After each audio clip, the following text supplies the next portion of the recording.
Back in Warhammer 2, I used to really enjoy taking spawn-heavy builds with Beastmen led by Morgar, of course, and with the new changes to knockdown, spawns should rise up once again to a top place in the meta. I mean, certainly for certain factions in the past in Warhammer 3, they have been a top-tier choice, but now again for Beastmen, supplementing them with some Minotaurs out on the flanks here. I'm up against Gojira. We're in slow-mo as we're on Glacial Lake. The fun's going to get started very shortly, so let's get through the builds here.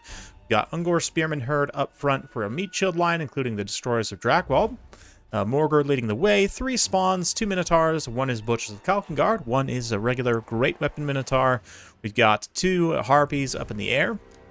Some Warhounds, one of them being poisoned. Same over here, 2 Warhounds. And that's pretty much it for Gojira's Greenskins horde. He's got Wurzag, Broken Tusk Mob, and some Orc Boar Boy Biggins out on the flanks. More Boar Biggins and regular Boar Boys, supported by Spider Riders. Plenty of Skirmish Cavalry, those Wolf Riders and Spider Rider Archers. And then, yeah, that's pretty much it. Wurzag, of course, going to be juicing it up with his abilities here. But yeah, it's Glacial Lake, so there's nothing to do for these two Basher factions except just charge straight into each other. But I did want to make a point shortly about magic as this engagement kind of unfolds here. So given that, oh geez, that Chaos Spawn is truly spawning into something else, although it seems to have faded. Anyway, so magic-wise, you can see Gojira's starting to throw down some spells here. A little Brain Burster there to detonate some of those Ungor Spearman Herd, of course. Morgar's going to come in and summon some spawn. But in general, I wanted to talk about magic. Here, I brought Lore of Wild, and specifically this spell right here, Traitorkin, is an AoE direct damage spell that's good against low model count units. And that's a spell type that's reasonably rare. There's not a lot of them in the game. There's really only, what, that, Final Transmutation, Soul Stealer, to name a few prominent ones. Those are all, I think, going to be very good in this next patch because of the prevalence of both cavalry and monstrous infantry.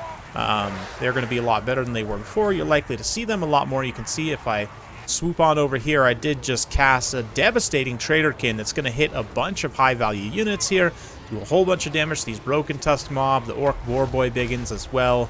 Yeah, pretty devastating overall, and that one cast netted pretty good amount of value, almost 1,000 damage value on that one single cast of that spell. So with that, the match is going to start to swing slightly in my favor. That big frontline engagement, Gojira was a little bit overblobbed in the flanks with his Boar Boys. I think a few of them maybe needed to split into the front line to help beat back the Chaos Spawn, who were pretty easily able to overpower the Goblins and the Squig Herds, of course, with the support of those spears. And given that this map is not very big, Gojira doesn't have a lot of space to kite with his missile cavalry here. If he had more space and more time to work with, he could potentially wear down some of my spawns and Minotaurs over time by kiting them out, but yeah, unfortunately Wurzag also gets a little bit caught up here by Minotaurs. Most uncomfortable situation for him to be in. He is going to survive this, though, spoiler alert, and just get pushed away here momentarily, but the damage that he has taken is going to be pretty significant. Orc Boar Boy Biggins here trying their best to combat the spawn, though the Harpies on my side are doing a great job. Wow, that graphical glitch is absolutely unbelievable. Definitely should report that one. But let's keep far away from the spawn and just admire them at a distance as they fight through. This is, of course, the summoned spawn from Morgar. Morgar has kind of fallen by the wayside with Beastmen. Oftentimes you'll just see like the Caster Lord, the generic Caster Lord, but Morgar still is a fairly solid option if you do want to take advantage of those monstrous infantry summons, which definitely can be good. We zoom over to this other part of the battlefield here. Wurzag continuously trying to flee from the Minotaurs. He's going to have to screen with some of his skirmish cavalry here, and perhaps these Squig Herds try and bail himself out. The missile cavalry also focusing on that unit of great weapons Minotaurs. They're doing a decent amount of damage so far. Again, if Gojira had a little bit more space and time to work with, he could probably whittle these guys down, but as it is, kind of up against the edge of the map here to a degree, and I'm able to continue pressuring with some reasonably healthy spawns. Butchers of Kalkengard have also taken almost no losses at this point, so yeah, I think obviously for the Greenskins side, Trolls are definitely going to be a great option. I do think the Boar Riders are also a very good pick in general. I just think in this particular matchup I had some pretty good counters for them and was able to get some pretty good engagements The thing about, like, monstrous infantry versus cavalry, right? Monstrous infantry can blob better because there's less models of them. They can concentrate value onto a smaller area, whereas cavalry units take up a fair amount of space, so they aren't necessarily... yeah, they're not necessarily as good at kind of concentrating value all on one area, right? And this is something you see with elite halberds, obviously, as well.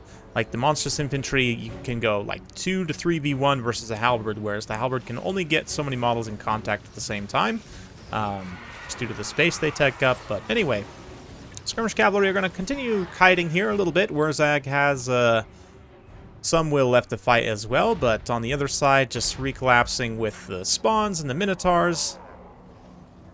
Pretty fun stuff. I wanted to bring you guys a Beastmen replay and just kind of show you where they're at right now. I do think they're going to be a very strong faction. There's not a lot of people who really play the Beastmen very much, but builds like this are going to be legitimately scary for a lot of melee factions to deal with, I think. I mean, the Traitorkins, really only one was what I needed to kind of swing that flank fight pretty decisively in my favor. Up until that point, it had been relatively even, although certainly the Grey Open Minotaurs were getting some pretty good value in there. The Butchers of Kalkengard mostly just tanked, and unfortunately I did not check the summoned spawns values to see how they did. But the fact that spawn are unbreakable also means against the lower leadership faction like Greenskins, even if they're not necessarily winning, if they're just kind of trading even on value, they'll often end up winning a specific engagement just to the fact of their leadership, right? They won't rout, whereas the Greenskins units definitely will. And I do feel Gojira was somewhat undone by the map on this one. Did not really have a lot of space to operate his cav heavy build, so it was tough going in that aspect. But again, I do think he also mismicroed his boar boys a little bit and kind of overblobbing them. It would have been good to kind of distribute that value out and try and combat the spawn where they are, although certainly spawn on top of the Ungor spears is a pretty scary combination. I mean, that's 1350. Yeah, is that... Let's actually check the cost here real quick. If we swing on over to Beastmen. So yeah, it's 400 actually for the spear herd, and then 1,000 for the spawn. So it's a 1,400 cost combination. It is fairly expensive, essentially the equivalent of an elite unit, but for Greenskins, obviously. If I can actually find them here. Here we go. Yeah, the boar boy biggins are only 850, which is reasonably cheap. The anti-large and the charge bonus is pretty nice. They also have really good mass, which is a huge benefit to them. But against monstrous infantry, it's not going to be as important. This is more impactful against like other cavalry and infantry in this specific case. But for the Greenskins, definitely the monstrous infantry I would look to is stone trolls in certain matchups, but even the regular trolls, don't cost very much. So as I've showed before, you can chevron them up 11, 15, and they go up to 55 leadership, which is a nice threshold to cross and potentially hold out in some better engagements. You know, you can mix in like the swamp things as well.